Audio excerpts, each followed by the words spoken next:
I think stepping back for a sec from the way it gets done, right? Because there are some practical considerations when you're deploying technology in a municipal environment, particularly outdoors, as Al described, is why a community wants to engage in this. Why should the public funds be used to invest in this type of infrastructure to maintain connectivity? Given I think most of us take for granted that we have sort of ubiquitous connectivity wherever we go.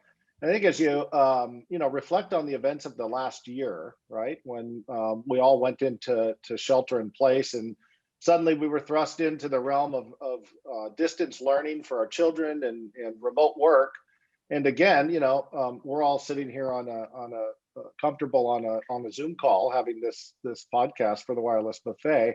But there's a lot of communities around our country and around the world that don't have the same access to affordable broadband that we all take for granted. And that was really exposed throughout the pandemic as you had children and people who were trying to work that did not have the capability to go remote because they lacked reliable broadband. And this is where I think the U.S. federal government and many communities have really stepped up to address this need. I mean, we all, saw the videos of children huddled in parking lots at McDonald's trying to get on the local Wi-Fi, right? Because they don't have the broadband at home that many of us just, consider ubiquitous around us today.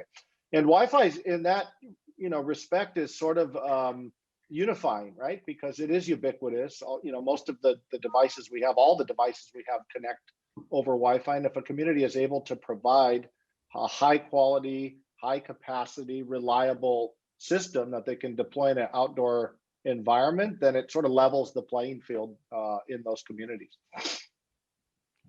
Yeah, I think one thing that's clear is that it has become a movement, right? Like it's no longer, it was, hey, like we should kind of think about broadband getting into communities. Now it's it's beyond a movement, right? It's got the money and the backing behind it.